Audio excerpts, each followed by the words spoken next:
दिव्या ने आंखें खोली और बड़ी फुर्ती से उठी। बाप रे, 8 बज गए। यह कैसे हो सकता है? मैं पिछले कई सालों से इतने देर तक नहीं सोई हूँ, फिर आज यह कैसे हो गया? आज अपनी के स्कूल तो गई, शिव को अब ऑफिस के लिए देर हो जाएगी। फालतू में अब उनकी बातें सुननी पड़ेगी।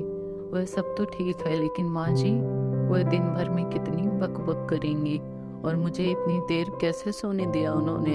अब तक तो उन्होंने घर सिर पर चढ़ा लिया होगा। क्या हुआ होगा? दिव्या जल्दी से उठने लगी। शिव खुश चेहरे के साथ आया, वह भी तैयार होकर। Good morning Divya. दिव्या, क्यों उठी तुम? सो जाओ ना आराम से। मैं आज लंच कर लूंगा ऑफिस में। सच कहूँ तो मुझे जाने की इच्छा ही नहीं है, लेकिन बहुत महत्वपूर्ण मीटिंग है ना मुझे, इसलिए जाना ही पड़ेगा। घर में जल्दी आ जाऊंगा, शाम को बाहर जाएंगे घूमने। बाय।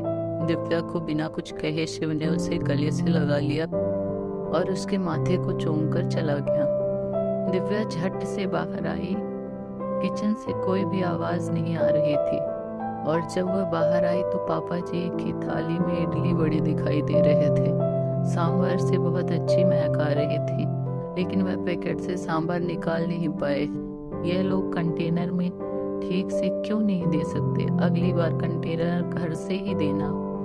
और इस घर में मुझे एक चम्मच भी नहीं मिलता। पापा जी बोले, रुकिए जी आप जरा, मैं निकाल देती हूँ, नहीं तो आप सब सांभर नीचे फर्श पर गिरा देंगे, मेरा काम बढ़ा दोगे।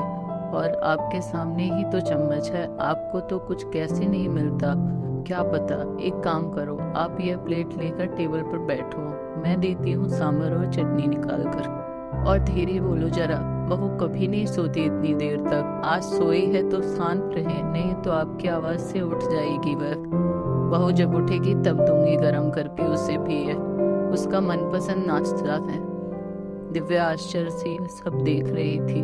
अरे बहू, उठ गई तुम? क्यों उठी? चलो अच्छा हुआ उठ गई।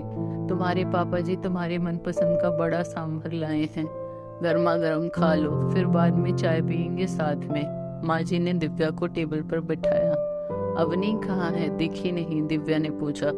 अरे वो उसे स्कूल बस में बिठा कर आया। गई वह स्कूल, होशियार हो गई है अब अपनी अवनी। जल्दी जल्दी करती है सब अपने काम, तकलीफ नहीं देती है। हाँ, बैग बहुत भारी है, पर उसकी वो लोग ये नहीं समझते कि बच्चे पर इतना बोझ नहीं डालते हैं। मुझे क्या बोली वह पता है? बोली, दादाजी मैं बिग गर्ल हो गई हूँ अब, और गुड गर्ल भी। अब मैं आ जाऊंगी अकेले घर पर, आप मत आइए मुझे लेने के लिए। दादाजी पोती की प्रशंसा में मग्न थे। हाँ हाँ, मेरी बेटी समझदार हो गई है, सिर्फ दूध पीने को नाटक करती है, लगातार बड़बड़ करती रहती है, बस खाना ही ठीक से नहीं खाती। अन्नपूर्णा है उसके पेट में, इतनी ऊर्जा कहाँ से आती है क्या पता। अरे दिव्या, खाओ तुम बड़ा सांभर, ठंडा हो जाएगा। और चिंता मत करो तुम, मैंने अपनी को पराठा दिया है, छोटा सा खाया उसने और टिफिन में भी ले गई। माँ जी बोली। क्या पापा जी? माँ जी, मुझे उठाना चाहिए था ना, आपने क्यों किया सब काम? जाने दो, खाने में क्या बनाऊं? दिव्या ने अपराध बोध से कहा। दिव्या तुम कुछ मत करो, तुम्हारी बर्थडे है ना आज, तुम मस्त मौज करो। हमारे पड़ोसी में वह बिंदिया आती है ना खाना बनाने के लिए, उसे बोला है मैंने आज से रोटी बनाने के लिए, बाकी का काम मैं कर लूंगी। तुम कितना काम करो अकेली? तुम्हारी क्लास, अपनी का होमवर्क, बाहर के काम, या शिव भी कुछ काम करने में मदद नहीं करता, तुम्हें सबके पीछे पीछे दौड़ना पड़ता है। अब आराम किया करो तुम। नहीं तो ऐसा करो ना, तुम और शिव 4 दिनों के लिए घूमने चले जाओ। बहुत दिन हो चुके हैं, वैसे भी तुम दोनों कहीं नहीं गए हो। अवनी को यहीं रहने दो, हम संभाल लेंगे उसे। आपको भी एक दूसरे के साथ वक्त बिताने की जरूरत है, माँ जी बोली। नाश्ते के बाद माँ जी ने चाय बनाई और तीनों ने बातें की और चाय पी। दिव्या का दिन अच्छा गया। बर्थडे में सहेलियों के साथ मस्ती की। कल का उसका खास दिन था, लेकिन आज उसका जन्मदिन उसकी सहेलियों ने मनाया, उस वजह से वह कुछ ज्यादा ही खुश थी। शिव जल्दी आऊंगा ऐसा बोला था, पर आया ही नहीं। दोस्तों की आज पार्टी थी तो वह घर देर से आने वाला था। माँ जी और पापा जी भी सो गए अवनी को लेकर। दिव्या भी सो गई। कुछ समय बाद दिव्या को बहुत आवाजें सुनाई देने लगी। वह अचानक उठ गई। अवनी उसके बाजू में नहीं थी। वह डर गई और हॉल में आई। हर तरफ अंधेरा था और अचानक रोशनी आ गई। हैप्पी बर्थडे टू यू, अचानक जोर से बोले। माँ जी, पापा जी, शिव सब हंसकर उसे विश कर रहे थे। अवनी ने दादी की मदद से सुंदर केक बनाया था। दिव्या ने केक काटा और सबको खिलाया। सभी खुशी के मारे सो गए। फिर बाद में सुबह दिव्या उठकर देखती है तो पास में सुंदर सा ग्रीटिंग कार्ड था। उसकी बेटी अवनी ने खुद के छोटे हाथों से बनाया था।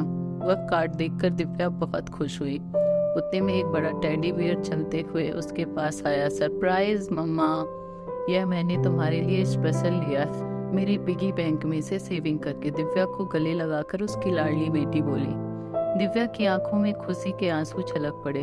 अब शिव की बारी थी। उसने दिव्या से कहा कि वह अपनी आंखें बंद कर ले और उसके लिए लाया हुआ खूबसूरत हीरो का हार उसके गले में डाल दिया और उसे आईने के सामने खड़ा कर दिया। वाह, अब सच में वह हार कितना खूबसूरत लग रहा है। सुंदर लग रही हो मेरी रानी, लगता है जैसे यह तुम्हारे लिए ही बना है। शिव ने खुशी से दिव्या को गले लगा लिया। तभी दिव्या कुछ कहने ही वाली थी कि माँ जी, पापा जी आ गए। यह दुनिया की सबसे अच्छी बहू रानी के लिए, मतलब हमारी बेटी के लिए। माँ जी, पापा जी ने कश्मीर का टिकट दिव्या के हाथों में रख दिया। दिव्या उनके पैरों पर आशीर्वाद लेने के लिए झुकी, लेकिन माँ जी ने उसे गले लगा लिया। पापा जी ने सर पर हाथ रखकर आशीर्वाद दिया। यह क्या माँ जी, पापा जी, इतना बड़ा सरप्राइज, वास्तव में इसकी कोई जरूरत नहीं थी। और सिर्फ हम दोनों ही क्यों जाएं? दिव्या ने उत्साह से कहा। नहीं नहीं, हम बूढ़े लोग क्या करेंगे वहाँ?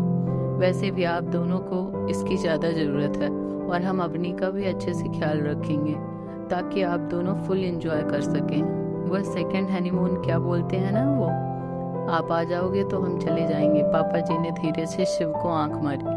दिव्या और शिव दोनों शर्मा गए। चलो पैकिंग करो, आपको कल सुबह निकलना है। और आज क्या क्या खाना बनना है?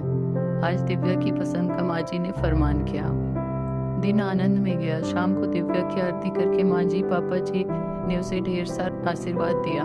दिव्या इस प्यार से पूरी तरह अभिभूत थी। पूरी तैयारी हो गई थी।